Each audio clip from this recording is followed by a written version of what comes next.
राधे राधे सभी को। आज मैं आपको बताऊंगी कि क्या लड्डू गोपाल किसी को गिफ्ट में देने चाहिए, उपहार में देने चाहिए।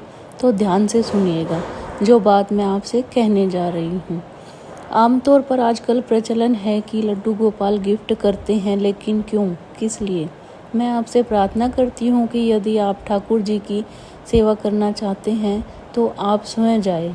बहुत सारे लड्डू गोपाल होते हैं एक दुकानदार के पास, तब तक वह सिर्फ एक मूर्त है। लेकिन जब आप वहां जाएंगे और आप यह महसूस करेंगे, स्वयं आपको एक लड्डू गोपाल कहेंगे कि मैं आपके साथ चलना चाहता हूँ, वो आवाज़ आने दीजिए। उपहार का इंतज़ार मत कीजिए और उपहार किसी को दीजिए भी मत, क्योंकि बहुत सारे लोग ऐसे हैं, आपने तो बड़े मन से बड़े भाव से उपहार दिया, लेकिन आपके दिए हुए लड्डू गोपाल कहीं बक्से में बंद है, कहीं उसी डिब्बे में रखे हुए हैं जिस डब्बे में आपने दिया है। सालों साल बीत जाते हैं, धूल चढ़ जाती है, मिट्टी चढ़ जाती है, और यदि आपको पता चले तो आपको कैसा लगेगा? यह बात तो हम भगवान की कर रहे हैं, लड्डू गोपाल की कर रहे हैं, ठाकुर जी की कर रहे हैं। मैं सच कहती हूँ, आप किसी को अपना फ़ोटो भी दोगे और उसने उस फ़ोटो को बेतरकीब तरीके से रख दिया, उस पर धूल चढ़ गई और आपने देख लिया, तो आपको क्रोध आएगा। तो आप किसी को भी उपहार देने से पहले 10 बार सोचें कि आप सही व्यक्ति को उपहार दे रहे हैं। जब तक आपसे डिमांड ना की जाए, जब तक आपसे ना कहा जाए कि आप मुझे लड्डू गोपाल दीजिए, तब तक मेरी प्रार्थना है कि आप किसी को भी भगवान का विग्रह उपहार में मत दीजिए। बहुत सारे लोग लड्डू गोपाल लेकर आते हैं बड़े चाव में। किसी ने कहा कि लड्डू गोपाल जब तक मेरी ज़िंदगी में आया ना, मेरा जीवन बदल गया, मेरा सब कुछ बदल गया। मैं लड्डू गोपाल की सेवा करती हूँ या लड्डू गोपाल की सेवा करता हूँ, बहुत धन धान्य आ गया, बहुत सब कुछ आ गया है। और धन धान्य लड्डू गोपाल के आने से नहीं आया, लड्डू गोपाल पर आपका विश्वास प्रकट हुआ है।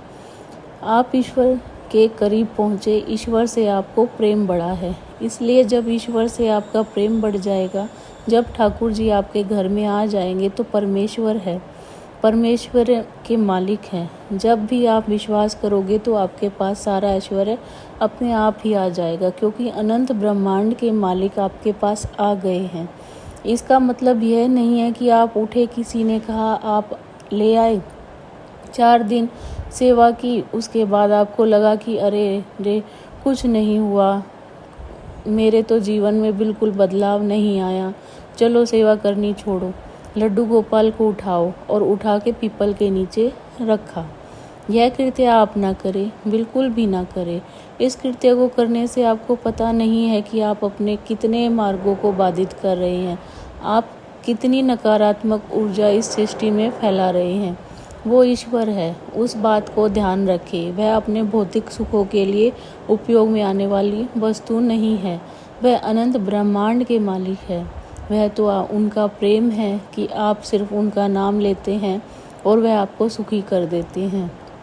वो आपसे प्रेम करते हैं, वह बेहद प्रेम करते हैं। कभी आराम से बैठ के सोचिएगा कि आपके माता पिता की कोई फ़ोटो उठा के पीपल के पेड़ के नीचे रख दे, नदी नाले के पास रखा है, किसी नदी में प्रवाहित करा है, आपको कैसा लगेगा? आप तो अनंत ब्रह्मांड के पिता को ऐसे ही उठाकर के पीपल के नीचे रखते हो, मंदिरों में छोड़ते हो, ऐसे ही उठा कर के नदी नाले के पास रखते हैं। कृपया यह ना करें। आज के बाद जब भी किसी को गिफ्ट दे, उपहार दे, तो आप धार्मिक वस्तु का उपहार ना दें, क्योंकि जिसके मन में भाव आएगा वह खुद आएंगे। आप ईश्वर को निमंत्रण दें, आप निमंत्रण दें और वहाँ तक पहुँचे, खुद ले आ अपने घर पर अपने भाव से। आप यकीन मानना, जो मैं कह रही हूँ एक बार करके देखे, खुद जाए। बहुत सारे विग्रह वहाँ पर रखे होंगे। आप मन में भाव लेकर जाएं कि मैं ठाकुर जी को लेने जा रही हूँ, तो आपको विग्रह के भीतर से आवाज़ आएगी जो आपको सुनाई देगी कि मैं चलता हूँ तुम्हारे साथ। वह आवाज़ आनी चाहिए। जब तक आवाज़ आएगी तो ईश्वर साक्षात आपके घर पर आएंगे। इसलिए किसी को उपहार ना दे, क्योंकि उसका अपमान बहुत होता है। कुछ लोग होते हैं सम्मान करते हैं, लेकिन कुछ लोग होते हैं जो बक्से में बंद करके रखते हैं। हर तरह के लोग हैं इस दुनिया में। हम किसी से ज़िद नहीं कर सकते, किसी पर थोप नहीं सकते। हम समझा सकते हैं और कह सकते हैं। तो आपसे अनुरोध है मेरा कि ऐसी कोई भी चीज़ इस्तेमाल ना करें जिससे आपको यह महसूस हो कि नहीं, ये मेरे ईश्वर है। ये अगरबत्ती पर नहीं छपे होने चाहिए, यह मेरे ईश्वर हैं। ये कुर्ते पर नहीं छपे होने चाहिए, ये मेरे मन में होने चाहिए। ये मन का भाव जागृत कीजिए। मन के भाव में लाइए कृष्ण को, मन के भाव में लाइए ठाकुर जी को, और फिर देखिए, एक बार विश्वास करके देखिए, हर पल चमत्कार होगा। इसलिए तो हमेशा कहती हूँ, अपने विश्वास को मजबूत रखिए, अपना ख्याल रखिए। हरे कृष्ण, राधे राधे।